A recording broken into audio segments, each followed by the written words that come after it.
Glórias a Cristo Jesus, o Verbo de Deus, nossa luz. Meus irmãos, boa noite. Que a paz do Senhor esteja abundantemente nos nossos corações. Essa paz que transforma toda a dor em esperança, transforma toda a impaciência em paciência. Que ela esteja abundante nos nossos corações. Essa paz que, na verdade, excede o que a gente pode entender. Essa paz que só Deus pode dar, que ela esteja nos nossos corações. A Shalom, paz completa, paz total, que ela esteja nos nossos corações e que ela inunde os nossos corações a tal ponto de desfrutarmos esta paz do Senhor. O pastor Marcelino, ele está se recuperando, uma recuperação lenta. A consciência totalmente preservada, mas a mobilidade dele está reduzida, aos poucos melhorando. Então tem uma melhora, mas uma melhora pequena ainda, tá? Mas assim, com sinais de evolução para um quadro bem melhor. Vamos continuar orando e esperamos que Deus restabeleça o seu estado de saúde o mais rápido possível. Retornaremos com as nossas atividades presenciais no último domingo de agosto, que é dia 30, tá? Então, dia 30 nós estaremos retornando com as nossas atividades presenciais. A igreja vai estar reduzida, tá? Então, todos os irmãos que podem ir, que se sentem seguros em ir, podem ir, tá? Nossa capacidade está reduzida a umas 40 pessoas, 45 pessoas, mas eu acho que para aqueles que estão com segurança, eu acho que vai dar para todos. A igreja está se reconfigurando para que possa atender, estabelecendo os critérios de segurança, tá? Então, distanciamento, a gente está providenciando isso. E é bom saber que estamos retornando, que as coisas estão melhorando, que vamos passar por isso, tá? Mas precisamos ter consciência de que a medicina ainda não chegou a um ponto onde podemos estar seguros.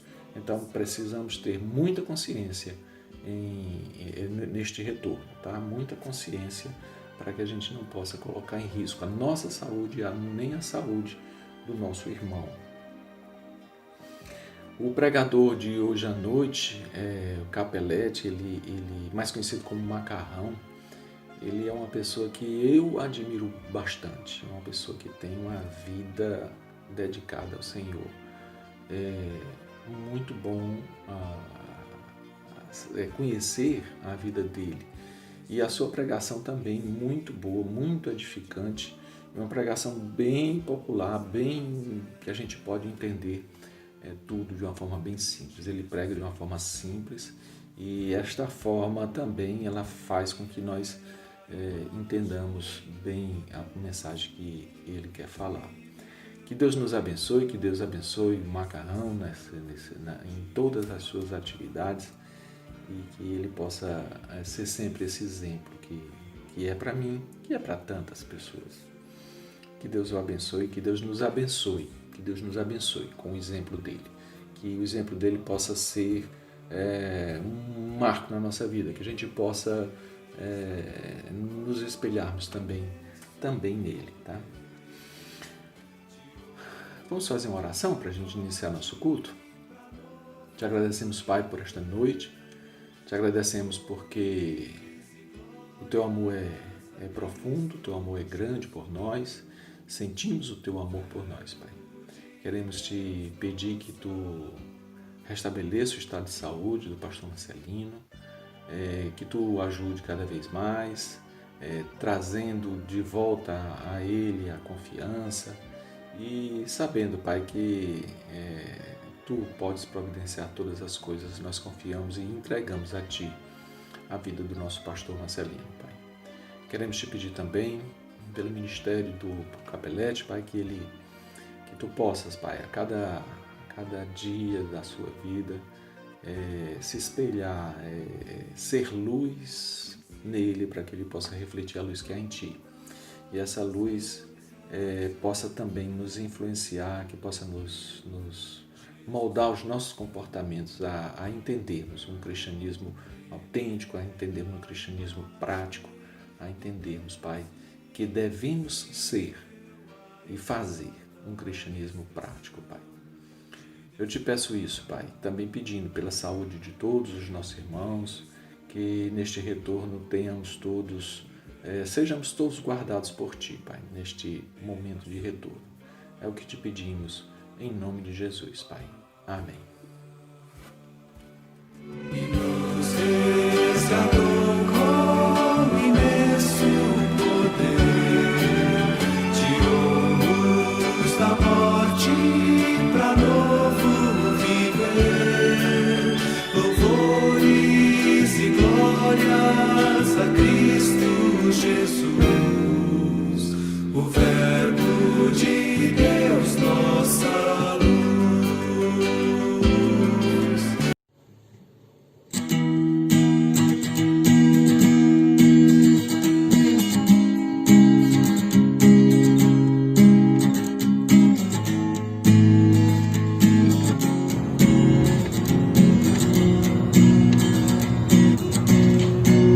Quero louvar-te, sempre mais e mais quero louvar-te, sempre mais e mais buscar o teu querer, tua graça conhecer, quero louvar-te, quero servir-te, sempre mais e mais quero servir-te, sempre mais e mais buscar o teu querer, tua graça conhecer, quero servir-te.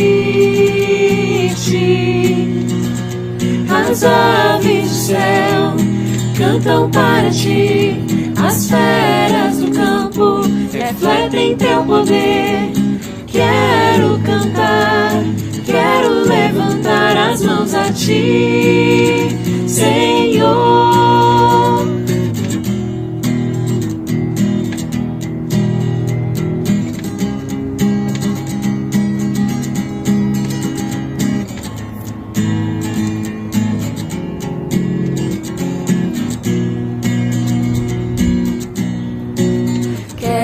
Amar-te, sempre mais e mais quero amar-te, sempre mais e mais buscar o teu querer, tua graça conhecer, quero amar-te. As aves do céu cantam para ti, as feras do campo refletem teu poder.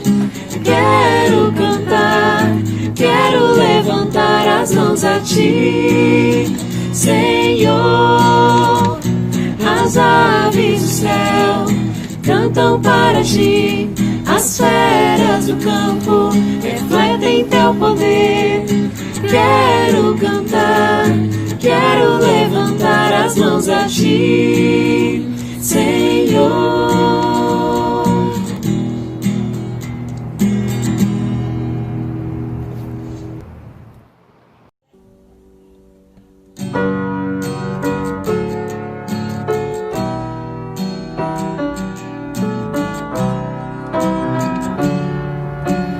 Deus está aqui, tão certo como o ar que eu respiro,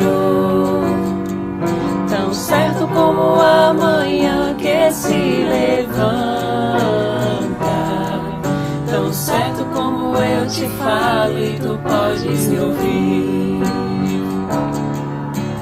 Deus está aqui, tão certo como o ar que eu respiro, tão certo como a manhã que se levanta, tão certo como eu te falo e tu podes me ouvir. Tão certo como eu te falo, tão certo como eu te falo, tão certo como eu te falo, e tu podes me ouvir. Deus está aqui, tão certo como o ar que eu respiro, tão certo como a manhã que se levanta,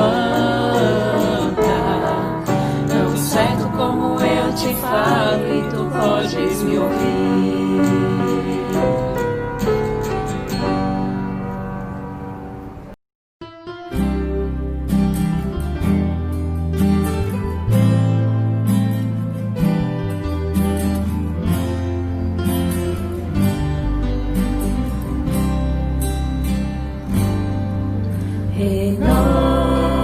Renova-me, Senhor Jesus. Já não quero ser igual.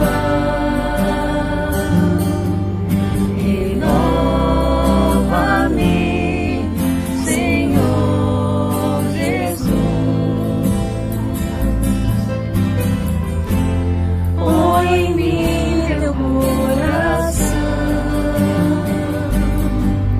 porque tudo que há dentro de mim necessita ser mudado, Senhor, porque tudo que há dentro do meu coração necessita mais de ti. Renova-me, Senhor Jesus. Já não quero ser igual. Renova-me, Senhor Jesus. Põe em mim teu coração,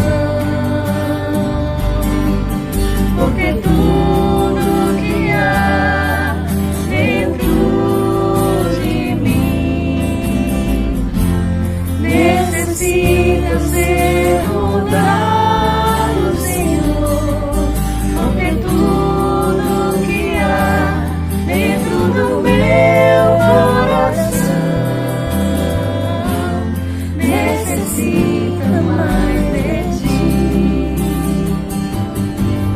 porque tudo que há dentro de mim necessita ser mudado, Senhor, porque tudo que há dentro do meu coração necessita mais de ti.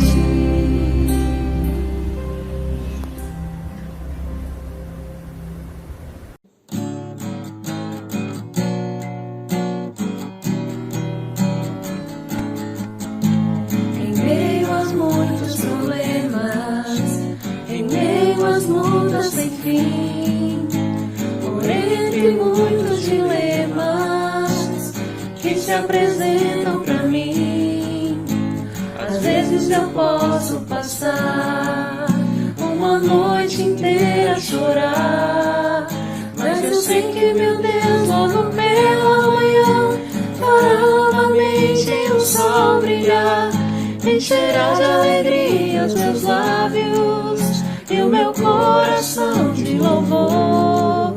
Assim vou descansar, sim, eu vou confiar no seu grande e imenso amor.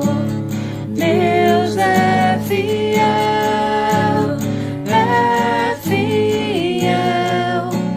acima de todas as coisas eu sei que meu Deus é fiel.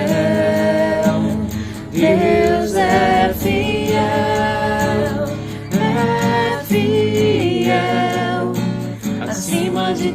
todas as coisas eu sei que meu Deus é fiel.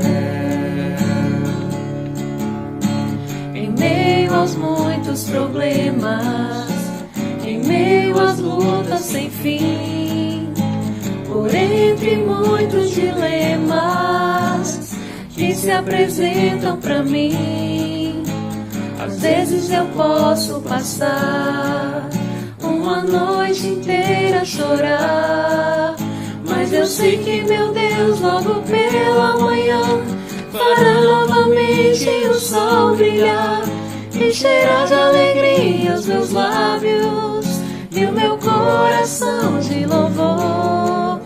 Assim vou descansar, sim, eu vou confiar no seu grande e imenso amor.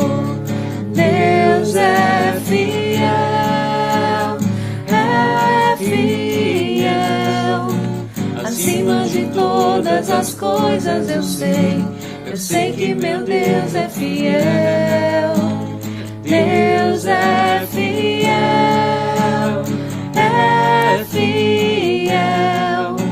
Acima de todas as coisas eu sei que meu Deus é fiel. Deus é fiel, é fiel. Acima de todas as coisas eu sei que meu Deus é fiel. Deus é fiel, é fiel. Acima de todas as coisas eu sei que meu Deus é fiel.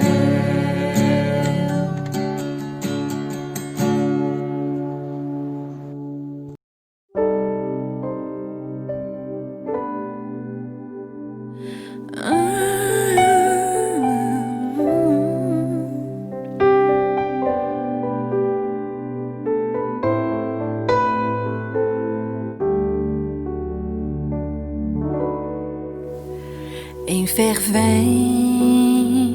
oração vem o teu coração na presença de Deus derramar, mas só podes fluir o que estás a pedir quando tudo deixares no altar. Quando tudo perante o Senhor estiver e todo teu ser Ele controlar,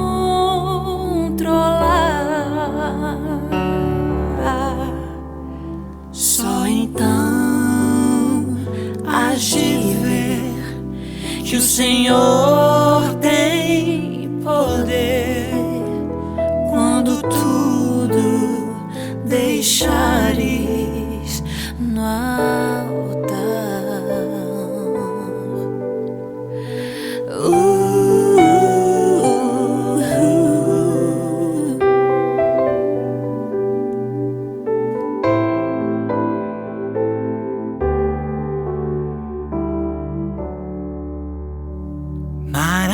Maravilhas de amor te fará o Senhor, atendendo a oração que a cercar.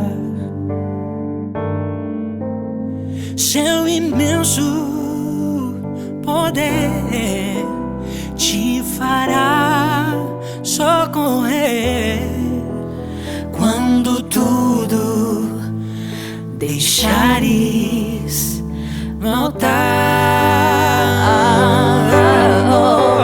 Quando tudo perante o Senhor estiver e todo teu ser Ele controlar,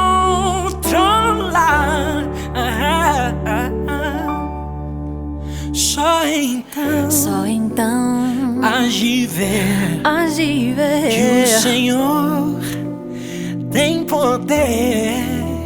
quando tudo deixares no altar. Quando tudo perante o Senhor estiver, e todo o teu ser Ele controlar,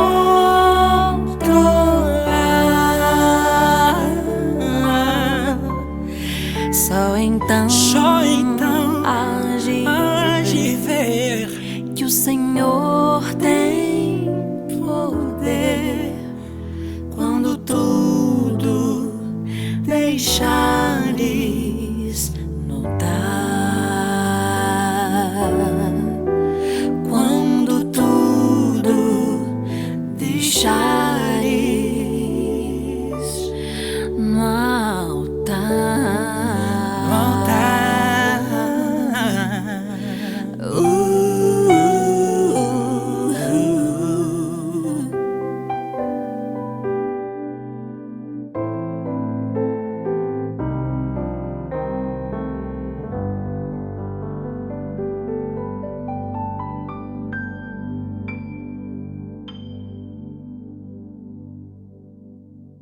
Bom, eu estou incumbido de aqui nessa noite falar sobre o Deus imutável, e por isso nós podemos acreditar nas suas promessas.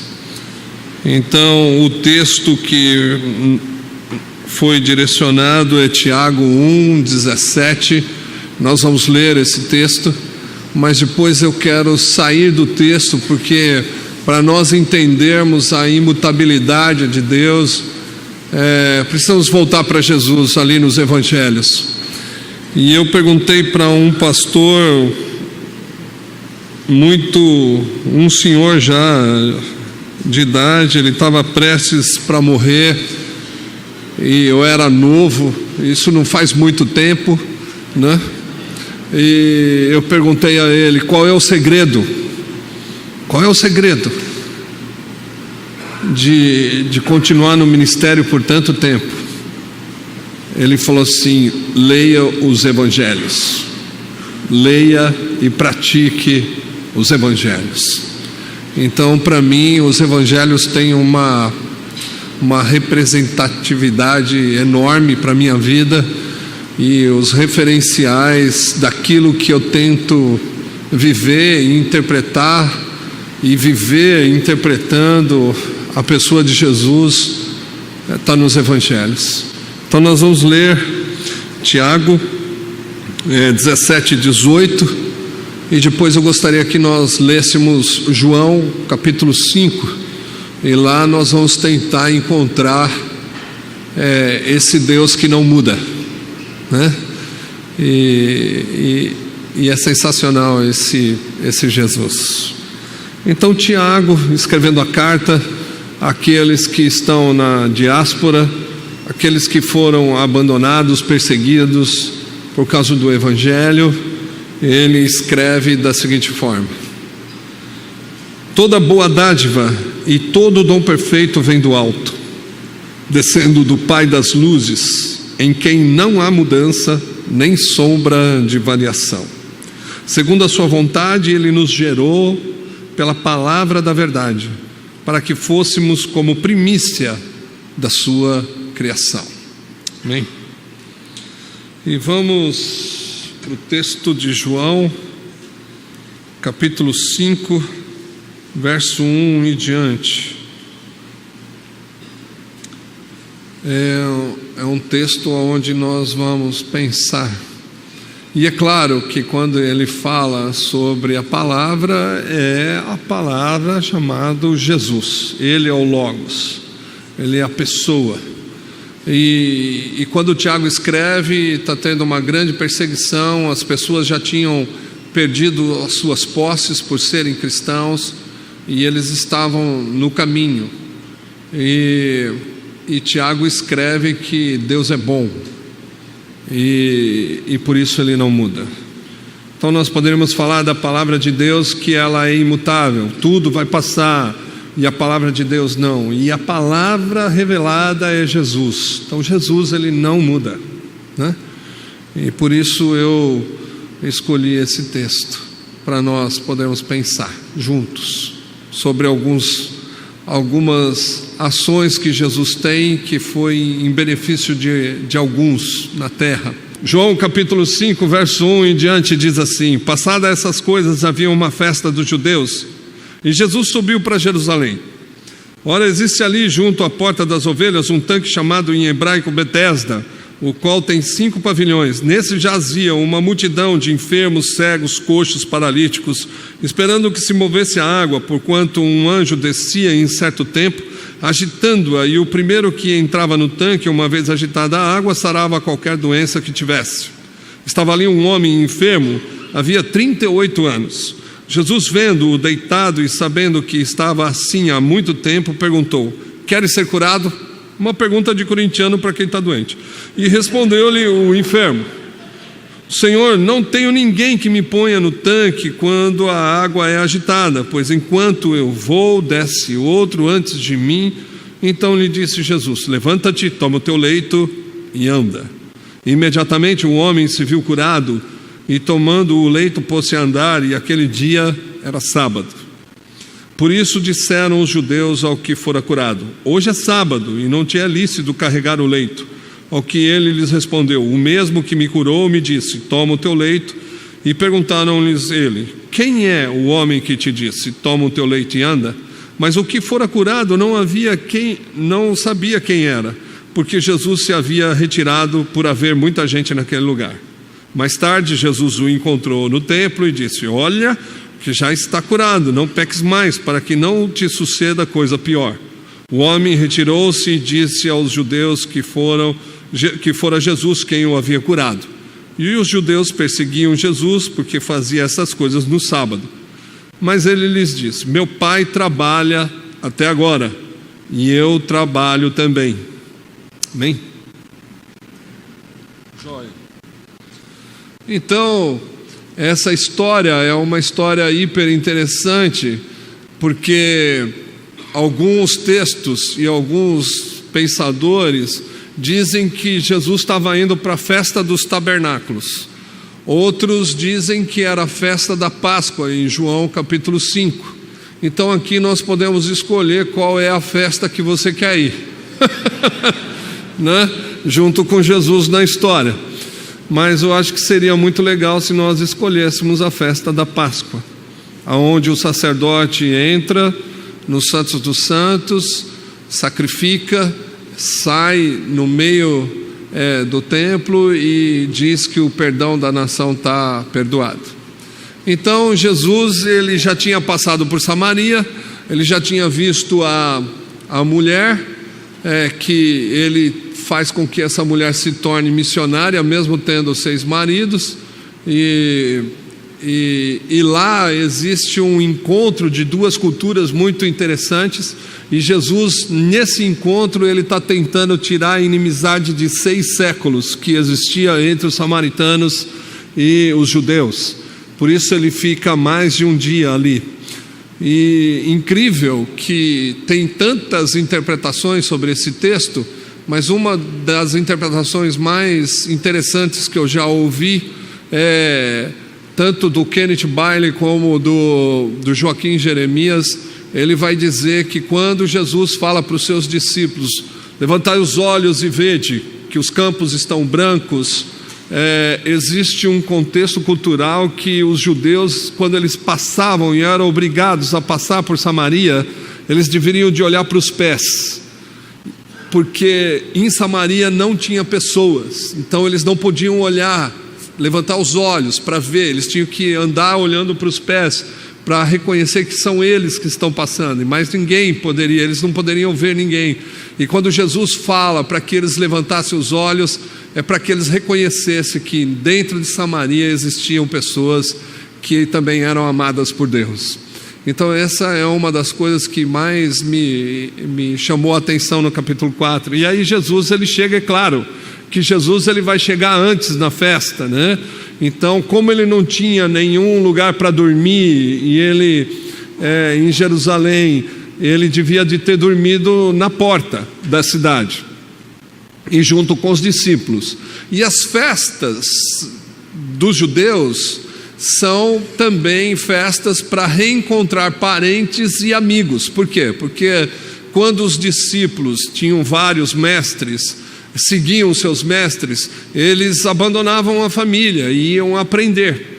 E é claro que Jesus escolheu pessoas que eram totalmente diferentes. Não sei quantos aqui, acho que a maioria sabe, mas é bom repetir que os pescadores eram aquelas pessoas que não aprenderam, foram abandonadas pelos rabinos da época. Então eles se tornavam pescadores. E por se tornar pescador, eram pessoas que já se consideraram falidas, pessoas que ninguém queria, porque eles não conseguiram aprender junto com os rabinos. Então eles se tornavam pescadores. E quem vai falar isso é um cara super conhecido, que é N.T. Wright. Não sei quantos já leram um livro desse homem, vale a pena ler. Ele tem um livro chamado A Ressurreição do Filho de Deus. Ele vai dizer sobre esse negócio que eu estou falando. Então Jesus ele tinha alguns discípulos que eram pescadores, abandonados. Então a maioria das pessoas que Jesus escolheu foram pessoas abandonadas pela sociedade, pessoas que eram mal vistas pela sociedade, como zelotes, publicanos e tal. E como eles poderiam ver a família? Simplesmente numa festa. E a festa da Páscoa, onde todos os familiares migravam para poder ver o cordeiro sendo sacrificado e o perdão da nação acontecer. Então Jesus, ele dorme na porta. E é claro, você já percebeu que uma pessoa, todo crente é assim, judeu e crente é quase tudo igual, né? Então quando tem festa, mano, você acorda cedo. Não é? O judeu também acorda cedo. Boca livre, meu amigo, vai todo mundo acordar cedo. Você já viu seu filho quando você fala assim, nós vamos para a praia amanhã? Ele não dorme, né? Então é mais ou menos assim. Jesus falou, nós estamos indo para a festa, então nós vamos dormir aqui. Então imagina, Jesus acordando os discípulos todos prontos para entrar na festa. Né? Então está todo mundo lá, Jesus com o cabelo meio desarrumado e tal, foi escovar os dentes, falou, e aí gente, vamos lá para a festa agora, vamos entrar. E como é uma grande multidão que vai entrando na porta, e não sei quantos sabem, mas existe um rito também para subir as escadas do templo. Inclusive tem um salmo chamado o Cântico dos Degraus. Então cada degrau tem um cântico. Imagina como demora para entrar no templo, né? Porque se todo judeu tem que cantar o cântico em cada degrau, imagina, vai demorar, né? Então é um Thales Roberto na escada, um Aline Barros. Então, não tem o que vai aguentar para tocar esse negócio, né? Oficina G3 e tudo mais, e cada degrau um louvor, né? Imagina o custo desse negócio. Né? Promessa ia ficar longe. Mas como era um dia no ano, estava todo mundo lá. Então imagina. Então os discípulos ansiosos de ver as famílias, né? E aí começa Jesus a entrar na multidão, andando e tal, da hora, todo mundo fala, vou ver meu pai, minha mãe, vou ver meus amigos, meus chegados e tal. E aí todo mundo feliz da vida. Mas no caminhar da multidão, Jesus começa a se desviar desse templo. E ele está indo para um lugar que não é muito legal, que chama o Tanque de Betesda. E Betesda é a casa de misericórdia, né? E os discípulos já começam a falar, Pedrão, fala para Jesus que não é esse caminho. A gente tem que subir os degraus, cara. E lá só desce, né, no tanque de Betesda. Como que é esse negócio? Nós estamos saindo do rumo. E Jesus vai indo. E chegando na porta do tanque de Betesda, Jesus fala assim, é aqui que nós vamos fazer a festa.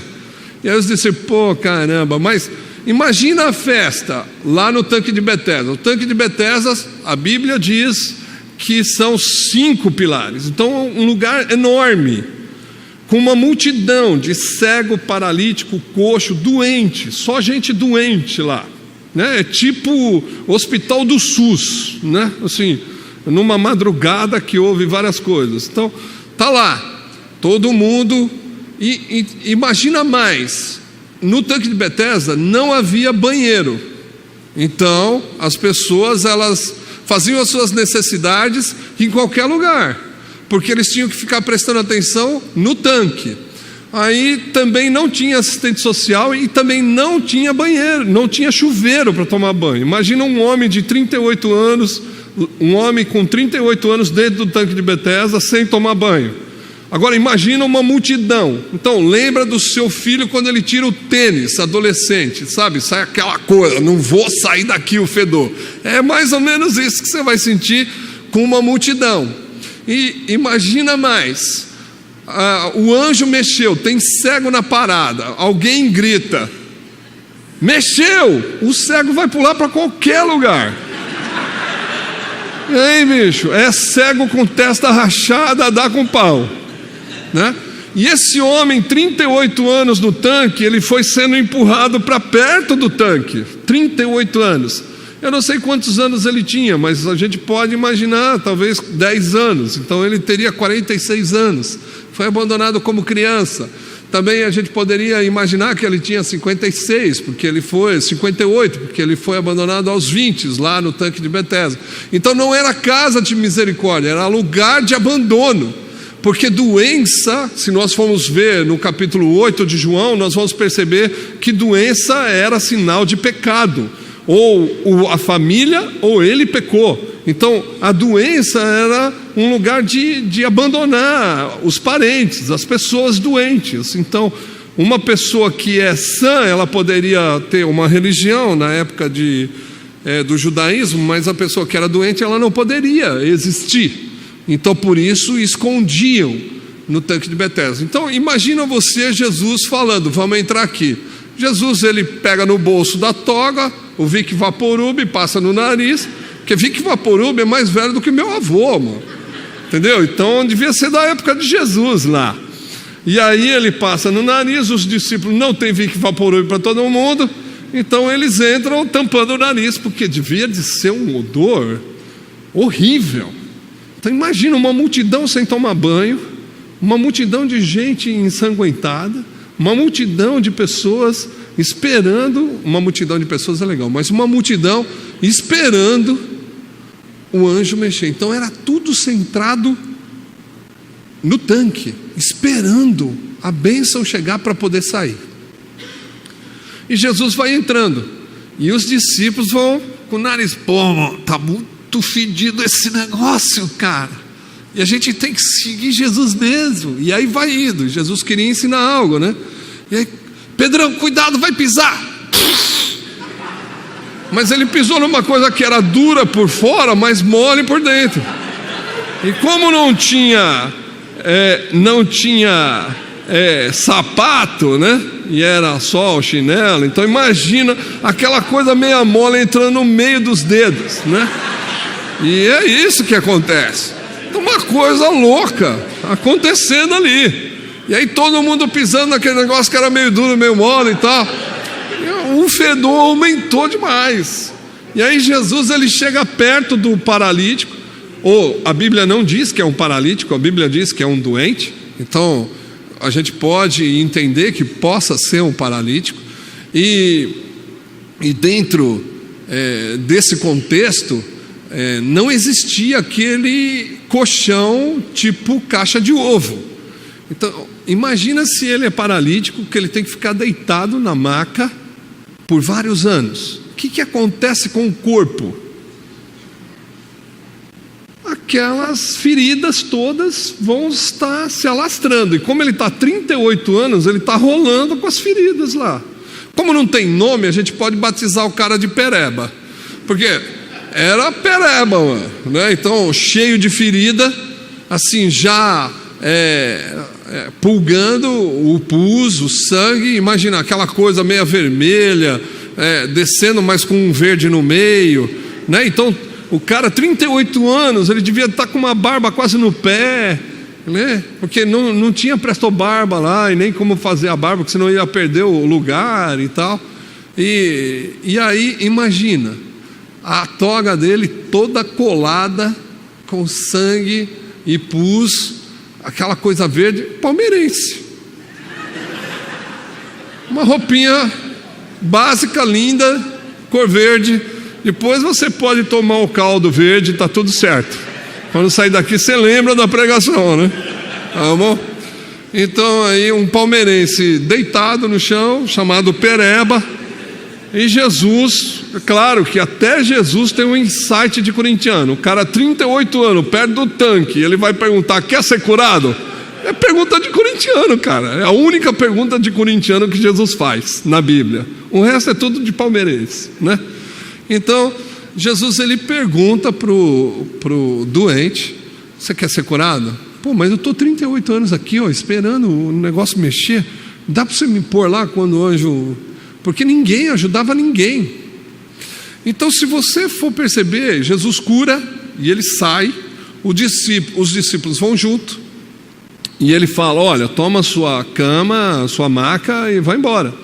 E indo embora, ele encontra com 2 religiosos na porta, que vão falar para ele, mas você não te falaram que é sábado? Um cara 38 anos dentro de um tanque, ele vai saber quando é sábado? Fala para mim, você que trabalha sábado, domingo, segunda, terça, você sabe quando é sábado, quando é domingo? Só quando alguém fala. Não, hoje é sábado, puxa, eu vou trabalhar. Né? Então não tem, ele já perdeu a noção de dia, de quando, não tem calendário para ele ficar riscando as datas, ele não tem nada disso, ele simplesmente foi curado.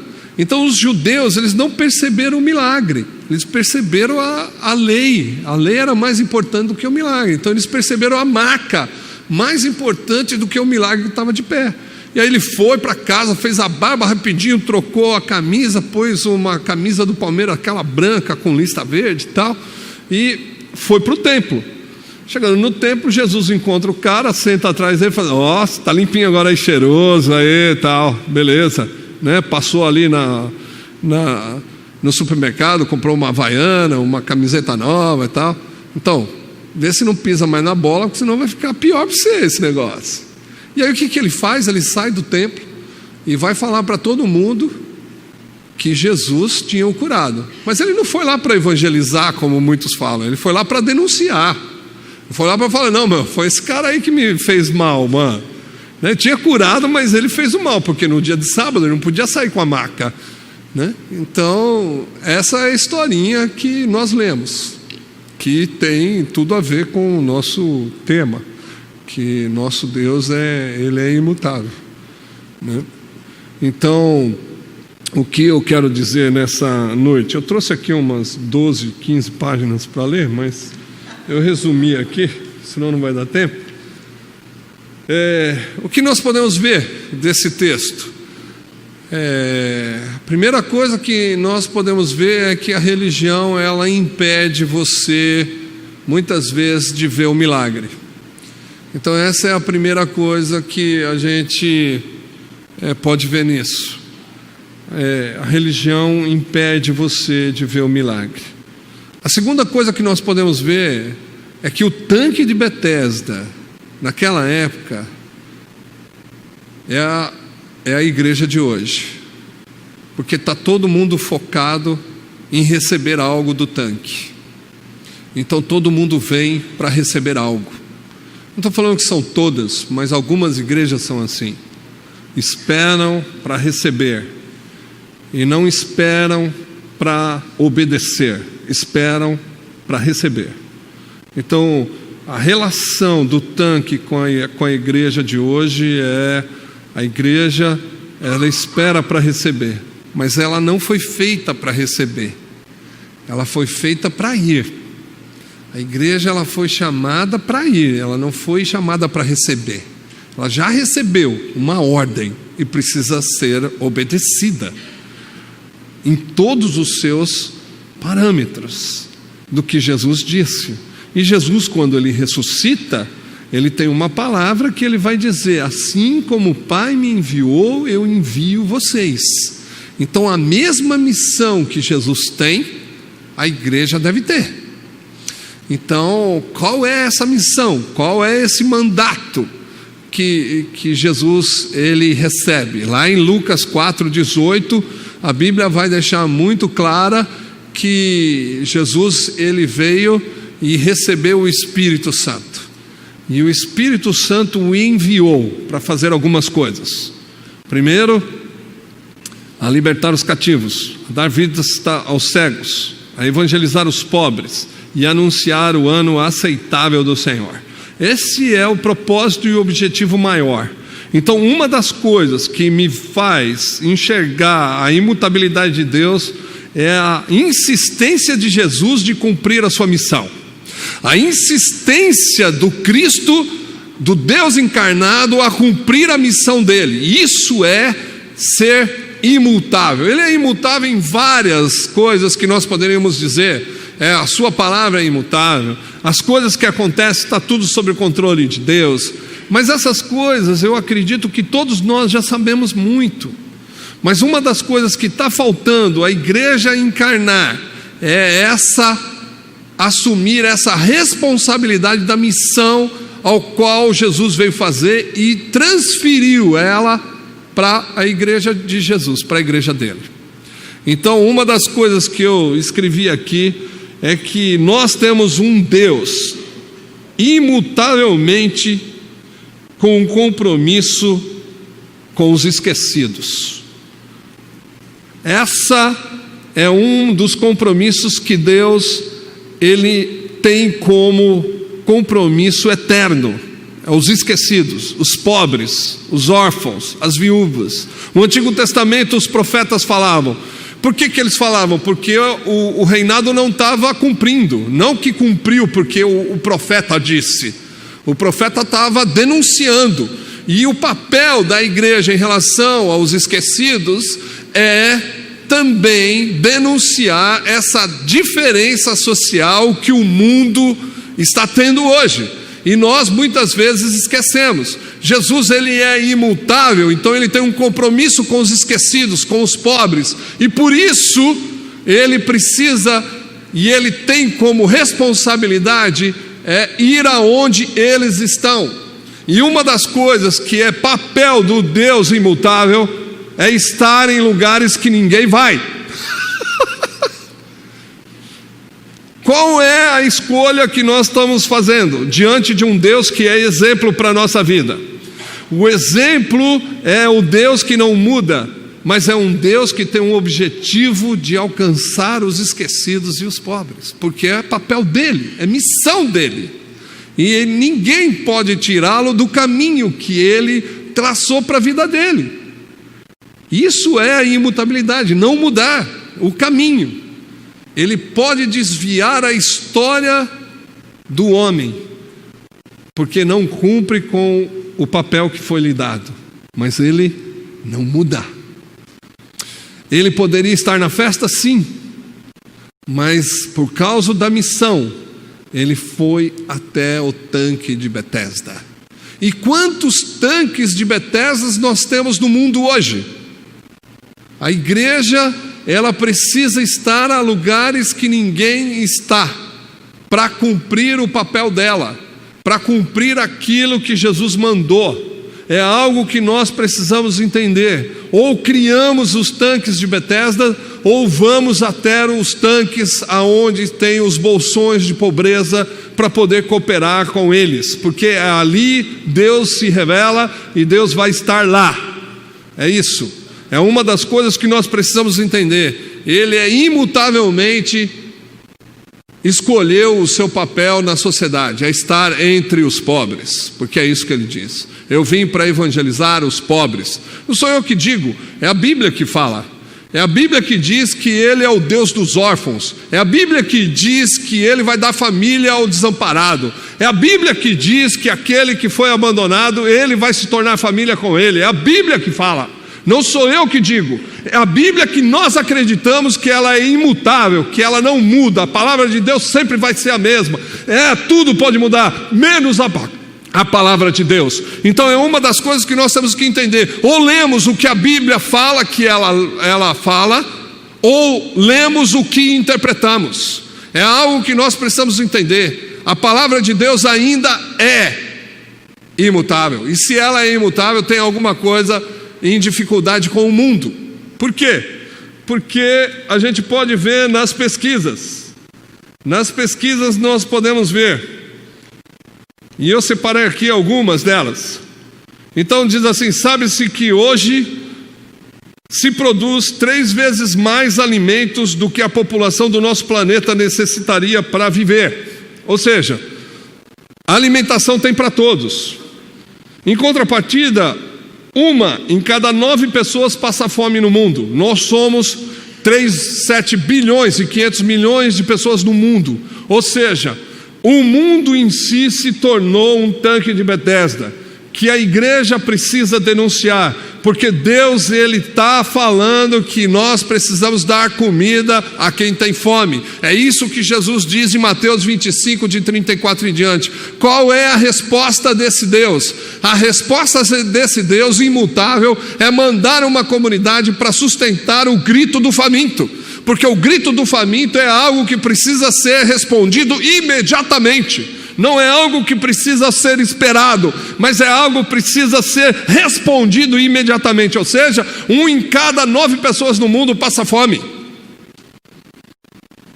Sendo que cada 3 segundos, a visão mundial fala muito disso, uma criança morre de fome nessa terra. Isso significa que aproximadamente 28.800 crianças morrem por dia. Mais de 1 bilhão de pessoas ainda sobrevivem com $1,25. 1 bilhão e 800 milhões de pessoas não têm acesso à água potável no planeta. Sendo assim, a economia está organizada de tal maneira que produz cada dia pelo menos 70 mil mortos. Por esses assustadores números, é possível concluir que o pobre não é considerado pessoa da forma real, mas sim algo supérfluo, descartável e até mesmo invisível. E isso não faz parte, isso significa o quê? Não faz parte da sociedade. Então, por essa razão, nós precisamos lutar pelas pessoas que estão no tanque de Betesda. Por essa razão, Deus vai até o tanque de Betesda e deixa a festa de lado. Ou seja, existe um deslocamento desse Deus que é imutável da religião para o necessitado. Porque a religião, ela faz festa, a religião, ela acusa, a religião, ela implanta a lei. Porém, o Deus que é imutável, ele se desvia dessa religião e vai ao encontro do necessitado, porque é o caminho que ele escolheu, é o caminho que se dá como imutabilidade de Deus, é o caminho que ele seguiu a sua missão. Ou seja, quando nós olhamos para os números que estão nos índices de qualquer lugar que você pode pesquisar, que é muito fácil a bibliografia, você vai perceber que a diferença social é enorme. Para você ter uma outra ideia, 85 pessoas no mundo ganham o que 3 bilhões e 500 milhões de pessoas ganham no mês. Se você for bom em geografia, fazer a conta, vai ser a população da América Latina inteira para que uma pessoa ganhe o seu salário. Essas diferenças nós não sentimos mais. Nós achamos que está tudo correto. A insensibilidade humana tomou conta da gente. Agora, aquele que vai ao tanque de Betesda e que se desvia, e que a palavra que é imutável se desloca da festa para estar do lado do esquecido, esse ele não esquece, porque ele não muda.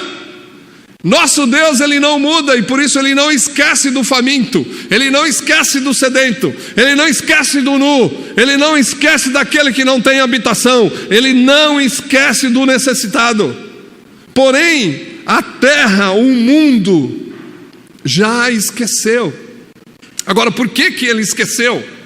Por que a sociedade, por que a cristandade, por que a igreja esqueceu daqueles que estão morrendo de fome? Quando nós falamos sobre esse índice, o que acontece com a gente? Nada. Nós precisávamos nos desesperar, porque o mundo está sendo um grande tanque de Betesda, onde tem uma multidão de necessitados. E nós não ligamos. Agora, qual é a dificuldade disso. Eu só posso dizer uma coisa, que na história houve uma mudança entre sanar necessidades humanas e sarar o desejo das pessoas. Então, na história houve uma mudança entre nós nos condoer por causa da falta da necessidade humana pelo desejo. E esse é um dos problemas que nós passamos hoje, porque desejo é algo ilimitado. Nós não temos como alcançar o nosso desejo. Agora, a necessidade básica, nós não ligamos. As pessoas estão morrendo e nós não ligamos. Ou seja, a necessidade básica humana foi transformada em desejo.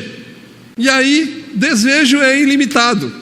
E necessidade humana não, é limitada. Precisa de comida. Nós temos 3 vezes mais a população do mundo. E gente passa fome. Por quê?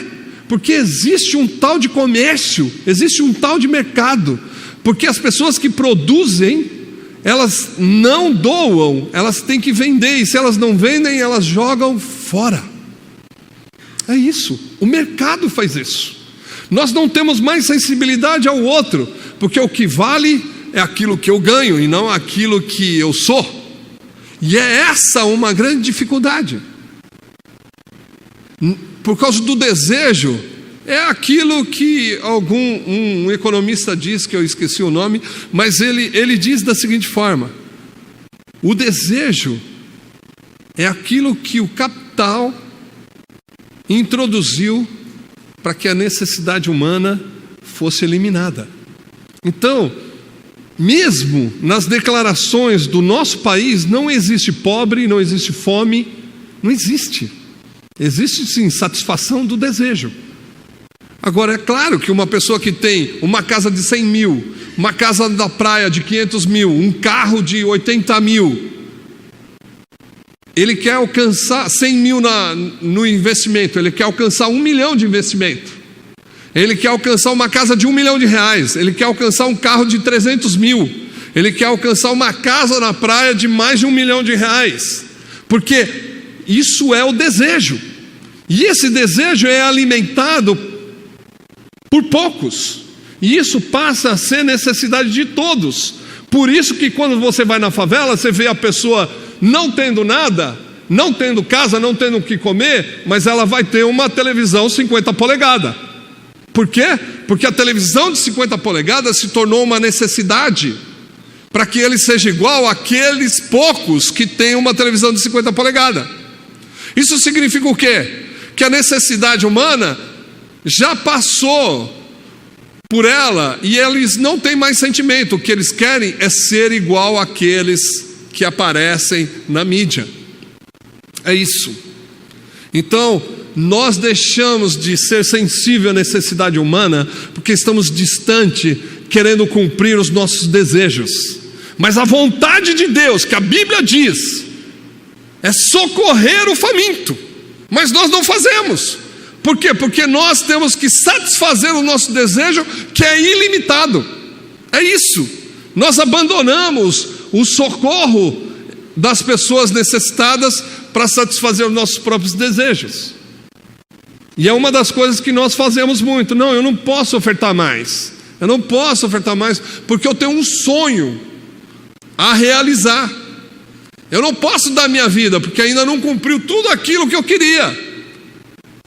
Mas Deus, na sua palavra, está chamando pessoas que Ele é imutável. E acredito que nós não estamos ouvindo o grito dos famintos, porque o desejo tampa o ouvido da nossa vida, da nossa mente, do nosso corpo, de todos os sentidos, para que a gente não ouça o clamor dos povos que estão passando necessidade. E é algo que nós precisamos entender, que nós estamos vivendo um mundo do desejo e não um mundo de uma necessidade real, que o mundo está mostrando, em todo lugar está mostrando, pessoas morrendo de fome, pessoas atravessando para poder viver, pessoas que estão tentando sobreviver de alguma forma. E nós muitas vezes, como não é com a gente, não chegou em nós, nós muitas vezes deixamos passar de largo. Então a palavra de Deus, o chamado de Jesus, a imutabilidade de Jesus não permite que ele vá para a festa, permite que ele socorra aquele que está passando necessidade. É algo que nós precisamos entender, que a mutabilidade de Deus escolhe o lugar aonde ele vai estar. É algo que nós precisamos entender. Então é por isso que a gente precisa ver as dificuldades acontecendo e socorrê-las. Socorrê-las. Eu fui no sertão aqui do Nordeste e eu cheguei na cidade. A cidade não tinha água potável. Então eu fiquei pensando, 1 bilhão e 800 milhões de pessoas não têm água, não têm acesso à água potável. E aqui é uma parte delas. Tomei banho com água salgada. E quando foi lavar a cabeça, uma senhora me trouxe uma garrafa de água mineral para eu lavar a cabeça. No outro dia eu já tinha lavado a cabeça com água salgada. Ela falou, não, meu filho, não pode. E eu não dormia a noite inteira porque era um calor lascado, né? Mas não pode lavar a cabeça com água salgada. Eu falei, eu não sabia, o chuveiro saiu água, para mim está tudo certo, está meio salgado, mas tá bom. Ela falou, não, você tem que lavar com água mineral. E nós muitas vezes jogamos água fora, assim. Por quê? Porque a gente não tem mais sensibilidade. Acabou a sensibilidade humana, porque o que vale é o meu desejo, não é mais o que o outro vai fazer. E aí tem um questionamento da própria reforma, dos próprios puritanos, para você não falar que eu sou comunista, né? Os puritanos e a reforma, a base da reforma, o seu trabalho só é trabalho quando se torna culto ao outro. Hoje não tem mais isso.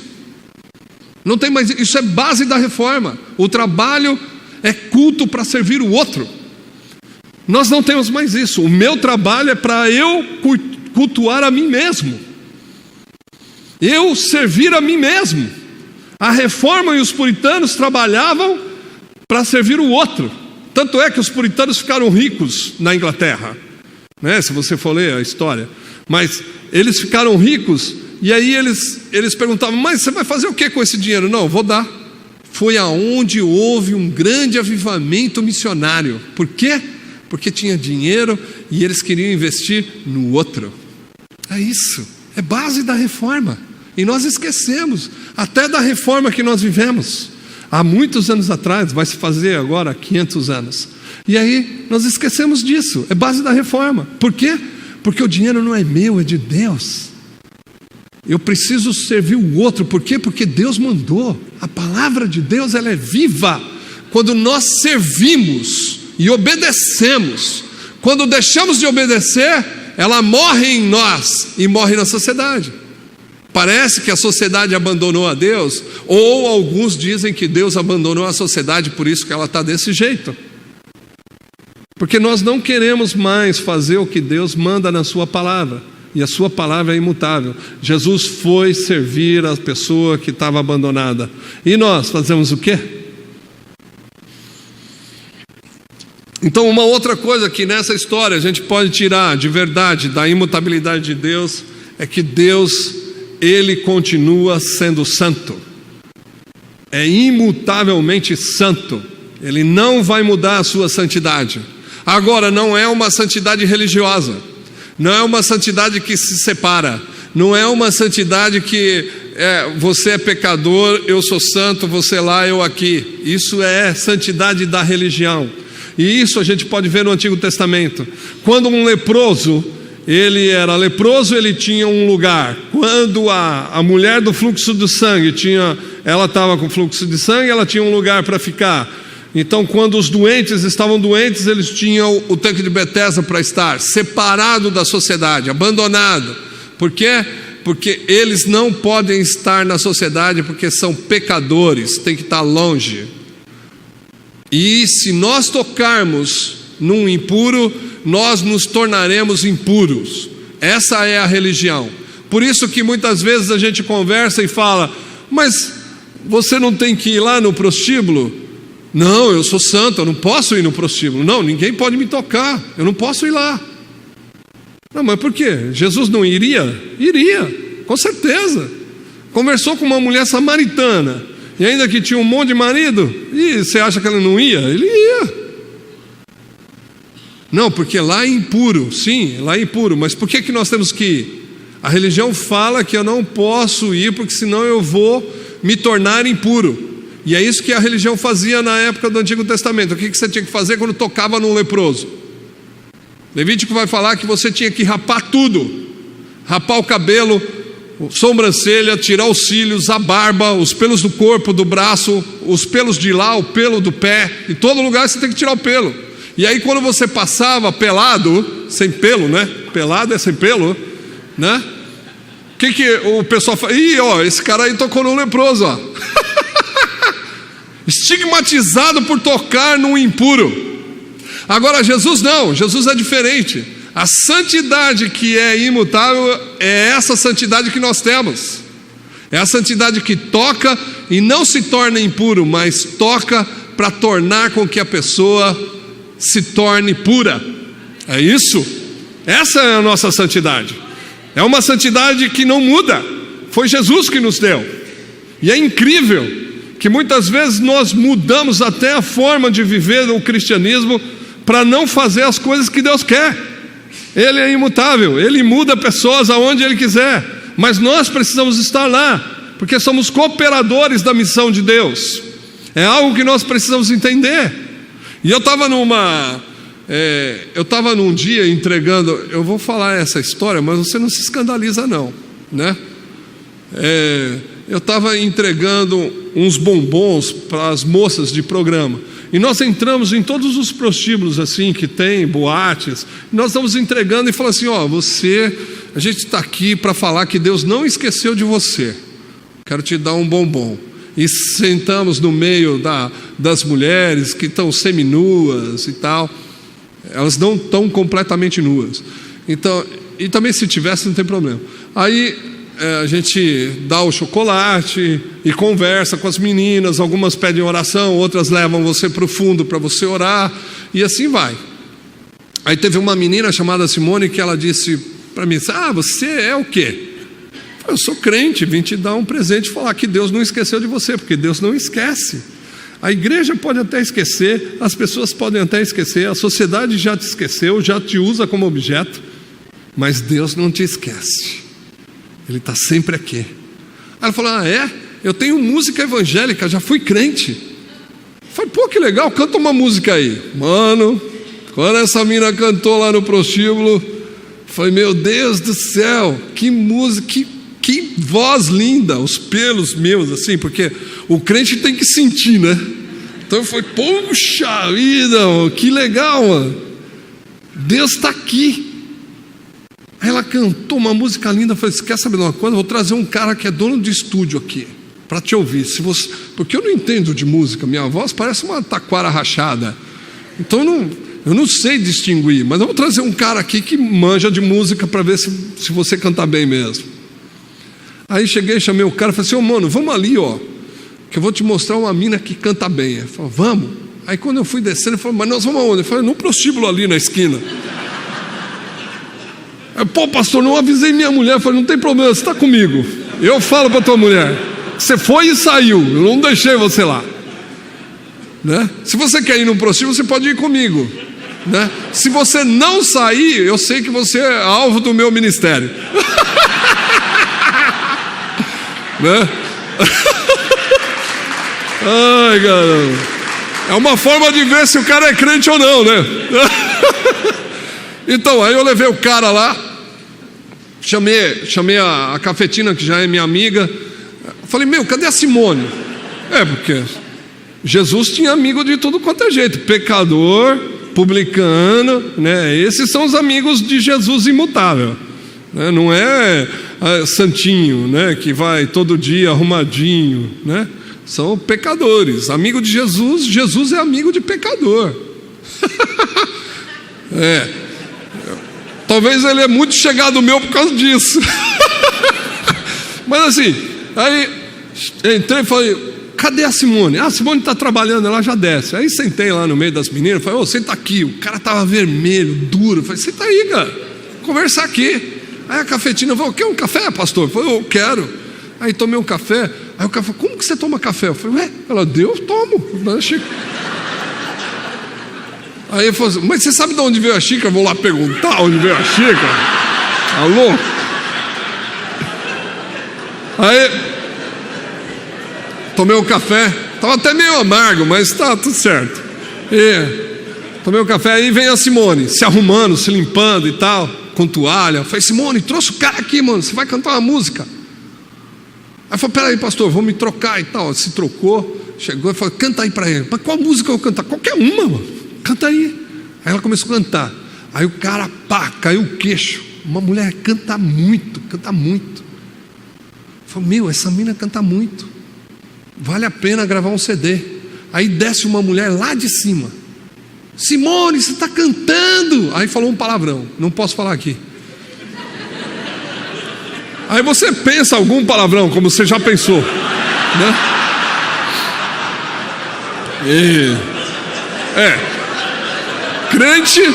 Crente não pode falar, mas pensa muito palavrão, né? E aí ela descendo as escadas, ela chegou perto de mim. Eu estava conversando com ela, com o dono da gravadora e tal. Simone, você estava cantando, eu estava trabalhando. O cara não fez mais nada. Ou seja, né? Broxou. Sentou na beira da cama, começou a chorar. Aí ela olhou para mim. Aí eu falei: eu acho que ele era crente, se arrependeu.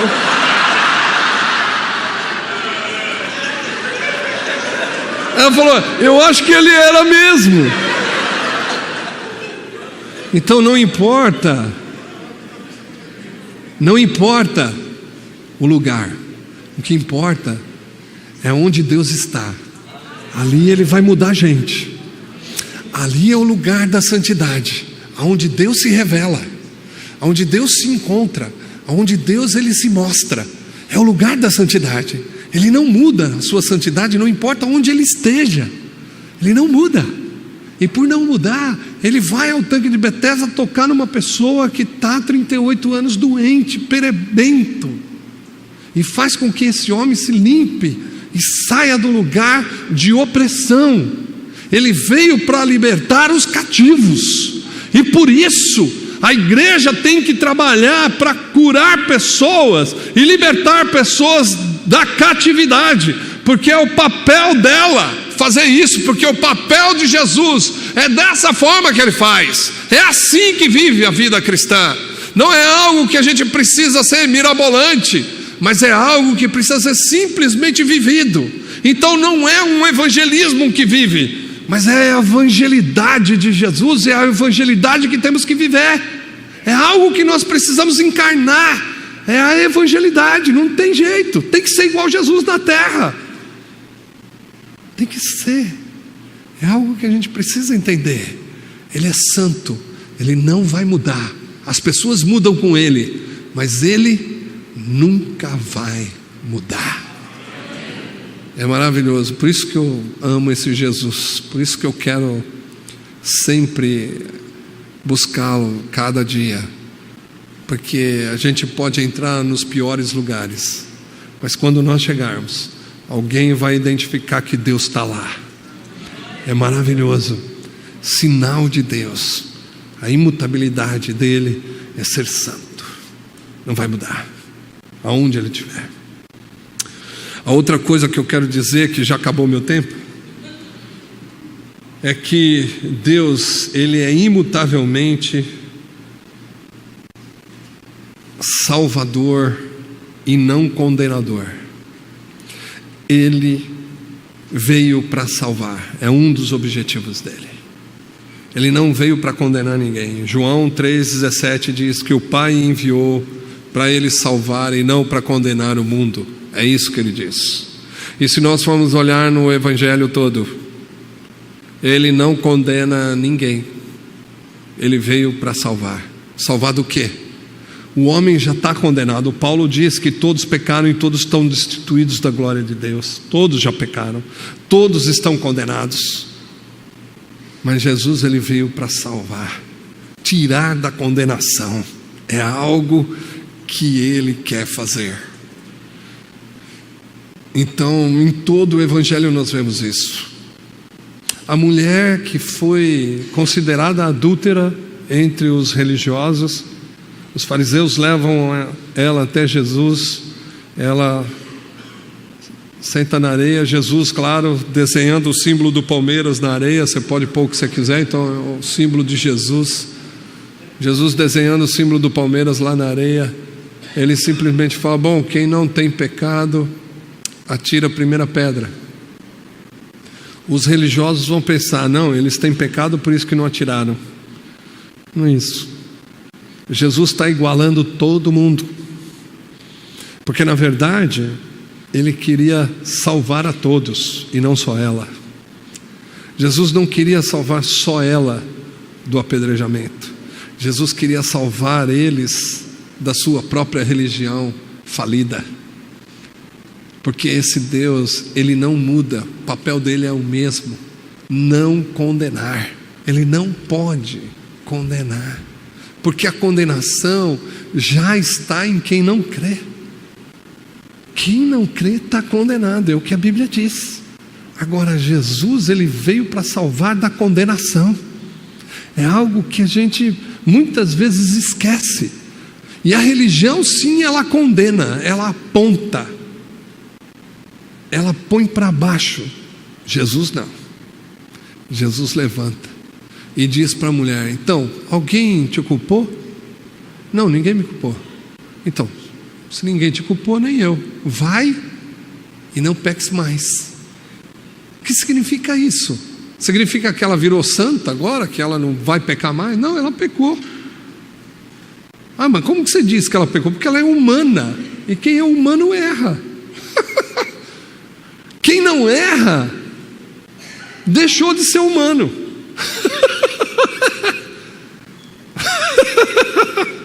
É isso. Quem não erra deixou de ser humano. Nós vamos errar, mas nós precisamos de um Deus para nos salvar dessa condenação. O que significa o perdão? Significa a oportunidade que você tem de errar de novo. E ele vai te perdoar. Agora, é claro, né? Não, eu não estou falando que você tem que sair pecando por aqui porque Deus vai te perdoar. Não é isso que eu estou dizendo. Eu estou dizendo que quem entende o amor de Deus, que é eterno e é imutável, não vai querer errar de novo. Não vai. Porque senão você vai magoar aquele que te ama muito. Como que eu posso errar com um cara que me ama muito? Como eu posso? Não dá. Então eu tenho que fugir porque ele me ama. Eu tenho que fugir dos erros. Eu tenho vários travestis na minha casa e alguns vêm confessar: pô, Macarrão, eu dei uma olhada no cara, pô, gostei demais. Mas aí depois eu olhei e falei: puxa, mas o que adianta 5 minutos de prazer e perder o amor desse Deus? Entendeu que o amor é muito mais importante do que satisfazer o desejo. Entendeu? Eu tive um cara na minha casa há um tempo atrás que ele era o esquartejador da Cracolândia. Um cara sensacional. Verdade. Sensível. Cara amoroso. Gente boa. Ele cuidou da minha filha, ela tem 13 anos. Ele cuidou da minha filha por um tempão, enquanto eu trabalhava na noite. Eu chegava: e aí, tudo bom? Fala baixo. Está dormindo sua filha? Está viva, né? Claro, faço mais isso. E ele contava as histórias da Cracolândia, dos esquartejamentos, do sofrimento, do choro, que agora ele sabe o quanto ele fez família sofrer. A religião ia falar: está errado mesmo, você vai carregar essa culpa para o resto da vida, você é o cara condenado. O Evangelho não. Arrependeu? perdoado. Está perdoado. Não pode levar mais culpa. Quantas pessoas que estão carregando culpa por aí, que esqueceram que Deus já perdoou. Quantas pessoas estão carregando culpa, e quando você carrega a culpa, você se torna Deus, porque Deus, Ele não pode perdoar. Então você está querendo ser mais do que Ele. Mais do que Ele. Não pode. Esse Jesus, por mais que esse homem veio contra Ele, Ele foi a favor dele. Por isso, Ele veio para salvar. Não importa se a pessoa vai fazer coisa errada ou não, Ele vai salvar. Salvar da culpa. E é uma das coisas que Jesus termina, com isso eu quero acabar. Jesus termina na cruz dizendo, primeira frase na Bíblia, na cruz, Ele diz: Pai, perdoa, porque eles não sabem o que fazem. A vida ministerial de Jesus até a morte foi perdoar. A religião, ela condena para se tornar melhor do que o outro que errou. A religião condena para poder afastar o outro de você que é santo. Mas o evangelho não. A evangelidade não. A evangelidade se aproxima do pecador, porque quer limpá-lo. A evangelidade, ela não se torna melhor, ela se coloca no lugar do pecador, e por isso morre na cruz. Morre na cruz porque entendeu que o papel dele é perdoar. Ele perdoa, e por isso ele diz: Pai, perdoa, porque eles não sabem o que fazem. Quem está na cruz tem um papel só: perdoar. Quem não está na cruz, violenta, porque não sabe o que faz. Não sabe. E por não saber, ele precisa ser perdoado.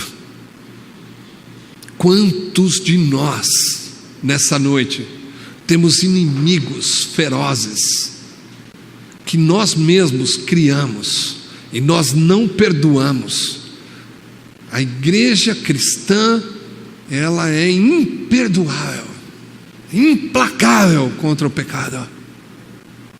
Mas o papel dela é perdoar, e não supervisionar o pecado, ou aquele que foi perdoado, porque isso é religião. Jesus, ele perdoa e liberta. A religião, ele perdoa, mas supervisiona, para saber se vai fazer coisa errada. Eu não entendo esse negócio do evangelho, tudo certo. Mas o que eu quero dizer é que tem tanta gente carregando inimigo, porque não entendeu que o papel dele é na cruz. E por isso Paulo fala: eu estou crucificado em Cristo. Ele está crucificado com Cristo, e por isso o papel dele é perdoar. E quando nós entendemos essa dinâmica da evangelidade, que é morrer para si, para viver para o outro, nós entendemos a imutabilidade do amor de Deus. Ele é justo, e por isso Ele não pode deixar de dar chuva para o injusto, porque Ele é justo. Ele não pode deixar de fazer o sol nascer para os maus, porque Ele é justo. Ele é o perdoador. É isso. E muitas vezes nós lutamos para não perdoar. Quando eu entendi isso, que demorei, né? Esse é um insight de corintiano na minha vida. Demorei para entender que meu papel é na cruz e perdoar e me perdoar. Eu procurei pessoas que eram minhas inimigas, e a Bíblia diz: se o teu inimigo tiver fome, dá de comer. Levei no restaurante e paguei ainda o restaurante. É verdade. E eu falei assim: eu quero pedir perdão para você. porque eu entendi o Evangelho, demorei muito para entender que a cruz de Jesus me aproxima, ela não me afasta. A cruz de Jesus faz com que eu veja a humanidade do outro, que errou, que falhou, mas que ela perdoa, mas que ela acaba, ela joga no mar do esquecimento. E a Bíblia mesmo diz: nenhuma condenação há para aqueles que estão em Cristo Jesus e que não andam segundo a carne, mas segundo o Espírito. O Espírito nos leva para a cruz, porque lá nós vamos perdoar os nossos inimigos. E isso é a oração do Evangelho. Nos perdoa, assim como nós perdoamos os nossos inimigos. A religião vai condenar, vai afastar, vai achar que é melhor, mas quem entendeu o Evangelho, não importa o que ele fez, o que importa é que precisa do perdão. Quantos de nós estamos carregando pessoas que não conseguimos perdoar? Quantos de nós estamos carregando culpa que não conseguimos nem nos perdoar? Quantos de nós estamos diminuídos por causa do pecado, de tanta condenação que recebemos? Eu quero dizer para você nessa noite que você pode ser liberto hoje, porque o Evangelho ele veio para te libertar, ele não veio para te condenar. O Evangelho veio te procurar hoje. O Evangelho veio te procurar hoje para falar: seja livre do pecado, seja livre do erro, seja livre do peso, mas perdoa. Vale a pena perdoar. E eu queria orar por você. Você que não consegue se perdoar, você que não consegue perdoar o outro, eu queria orar por você. E eu queria que você abaixasse sua cabeça, fechasse teus olhos, e que você pudesse entender nessa noite que o nosso Deus, Ele é imutável na sua salvação, e por isso Ele não veio para condenar, Ele veio para salvar você. Não se condene, não condene mais ninguém. Suba na cruz comigo, não saia de lá. Perdoe aqueles que têm te ofendido, assim como o Pai também te perdoa. E eu queria que você pensasse naquelas pessoas que você acha que você já matou, que está dentro de você, e que você pudesse falar: Deus, eu quero perdoar essa pessoa. E se existe possibilidade, procure-a hoje mesmo. Abrace ela e fale para ela: eu quero pedir perdão e te perdoar. É esse o nosso papel. O papel da missão de Jesus é perdoar pessoas e não encontrar culpados. Querido Deus, queremos terminar essa noite te pedindo, Senhor, livre aqueles que estão condenados pela culpa, que há tantos anos carregam. Nós queremos te pedir, Senhor, mostra, revela a tua palavra, que o Senhor foi crucificado por essa culpa também, e que na cruz o Senhor orou, falando para que o Pai pudesse perdoar.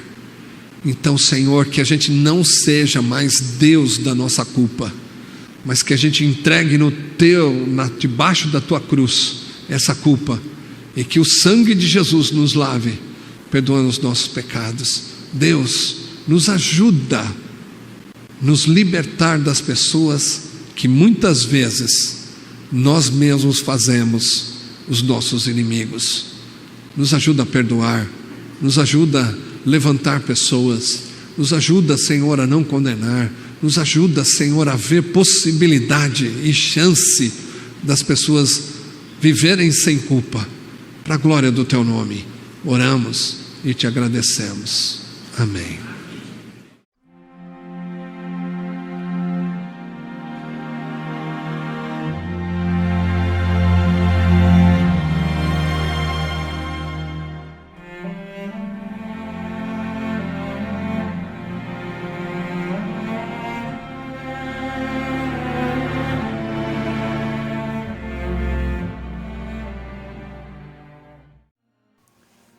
Jesus disse: tudo quanto pedir ao Pai em meu nome, crendo, recebereis.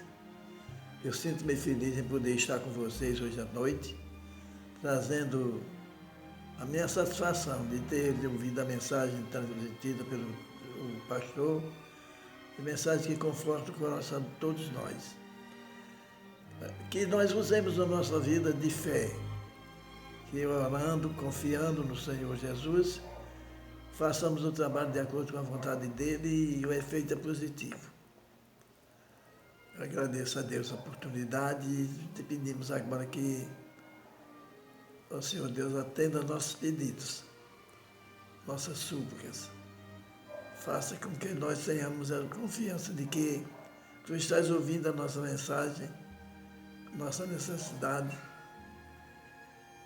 e o desejo de poder te servir de coração.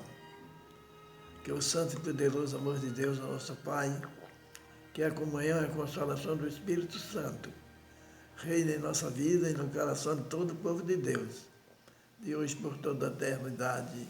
Amém.